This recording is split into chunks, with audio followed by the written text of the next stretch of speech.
Assalamualaikum warahmatullahi wabarakatuh. Saya Martia dengan NIM 1201032411, jurusan Manajemen Pendidikan Islam. Kelas 1G akan menjelaskan materi tentang dasar kurikulum pendidikan Islam. Nah, sekarang saya akan membacakan rumusan masalahnya. Yang pertama, apa saja dasar-dasar kurikulum pendidikan Islam? Yang kedua, apa materi pokok dalam kurikulum pendidikan Islam? Yang ketiga, prinsip dan fungsi kurikulum pendidikan. Nah, tujuannya yang pertama, untuk mengetahui dasar-dasar kurikulum pendidikan Islam. Yang kedua, untuk mengetahui materi pokok dalam kurikulum pendidikan Islam. Nah, selanjutnya kita masuk ke materi. Materi yang pertama yaitu dasar kurikulum pendidikan Islam. Kurikulum sebagai salah satu komponen pendidikan yang sangat berperan dalam mengantarkan pada tujuan pendidikan yang diharapkan, harus mempunyai dasar-dasar yang merupakan kekuatan utama yang mempengaruhi dan membentuk materi kurikulum, susunan, dan organisasi kurikulum.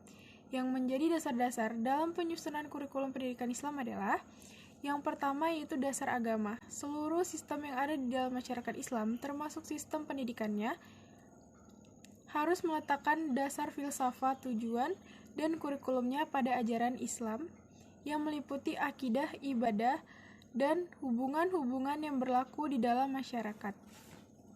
Yang kedua itu ada dasar filsafah. Dasar ini memberikan arah dan tujuan pendidikan Islam dengan dasarnya filosofis, sehingga susunan kurikulum pendidikan Islam mengandung suatu kebenaran, terutama di sisi nilai-nilai sebagai pandangan hidup yang diyakini kebenarannya. Yang ketiga yaitu psikologis. Asas ini memberikan gambaran bahwa kurikulum pendidikan Islam hendaknya disusun dan dengan pertimbangan tahapan-tahapan pertumbuhan dan perkembangan yang dilalui anak didik. Yang keempat, yaitu dasar sosial. Dasar ini memberikan gambaran bagi kurikulum pendidikan Islam yang tercermin pada dasar sosial yang mengandung ciri-ciri masyarakat Islam dan kebudayaannya. Nah, yang kelima itu kita masuk tentang dasar organisatoris, yaitu dasar ini memberikan landasan dalam menyusun bahan pembelajaran beserta penyajiannya dalam proses pembelajaran. Nah, materi yang selanjutnya yaitu materi tentang pokok dalam kurikulum pendidikan Islam. Yang pertama, materi pokok kurikulum pendidikan Islam meliputi yang pertama yaitu tujuan. Adapun kurikulum pendidikan Islam bertujuan meningkatkan keimanan, pemahaman, penghayatan, dan pengalaman peserta didik tentang agama Islam, sehingga menjadi manusia muslim yang beriman dan bertakwa kepada Allah Subhanahu wa Ta'ala. Nah, yang kedua itu adalah isi. Isi dari kurikulum adalah materi atau bahan pembelajaran dan pengetahuan atau pengalaman belajar yang harus diberikan kepada peserta didik untuk mencapai materi tersebut. Yang ketiga yaitu strategi atau metode. Strategi adalah pola-pola umum kegiatan guru dan murid dalam mewujudkan kegiatan belajar mengajar atau kegiatan kurikulum untuk mencapai tujuan. Nah, yang selanjutnya yaitu evaluasi. Evaluasi kurikulum dimaksudkan menilai suatu kurikulum sebagai program pendidikan untuk menentukan efisiensi, efektivitas, relevansi, dan produktivitas program dalam mencapai tujuan kurikulum. Nah, yang kedua yaitu kurikulum pendidikan Islam meliputi 3 hal, yaitu yang pertama, masalah keimanan atau akidah. Bagaimana akidah menyatukan hal-hal yang bersifat iktikad atau kepercayaan, termasuk mengenai iman setiap manusia dengan Allah, malaikat, kitab-kitab, rasul-rasul, hari kiamat, dan qada dan qadar Allah Subhanahu wa Ta'ala. Masalah keimanan mendapatkan prioritas pertama dalam penyusunan.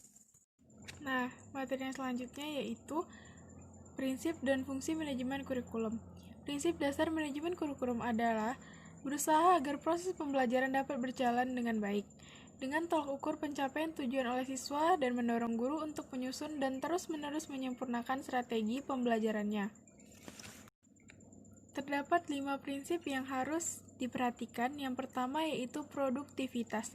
Produktivitas adalah hasil yang akan diperoleh dalam kegiatan kurikulum, merupakan aspek yang harus dipertimbangkan dalam manajemen kurikulum. Yang kedua yaitu demokratisasi.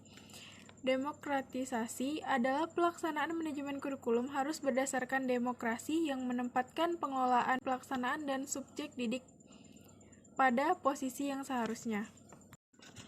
Baiklah, saya akan melanjutkan penjelasan yang ketiga, yaitu tentang kooperatif. Kooperatif adalah manajemen kurikulum yang perlu adanya kerjasama yang positif dari berbagai pihak yang terlibat. Yang keempat yaitu efektivitas dan efisien. Rangkaian kegiatan manajemen kurikulum harus mempertimbangkan efektivitas dan efisien untuk mencapai tujuan kurikulum. Yang kelima yaitu mengarah kepada visi, misi, dan tujuan. Harus memperkuat visi, misi, dan tujuan agar perencanaan, pelaksanaan, dan evaluasi kurikulum berjalan lebih efektif, efisien, dan optimal. Baiklah, cukup sekian yang dapat saya sampaikan. Kurang dan lebih saya mohon maaf. Wabillahi taufiq wal hidayah. Wassalamualaikum warahmatullahi wabarakatuh.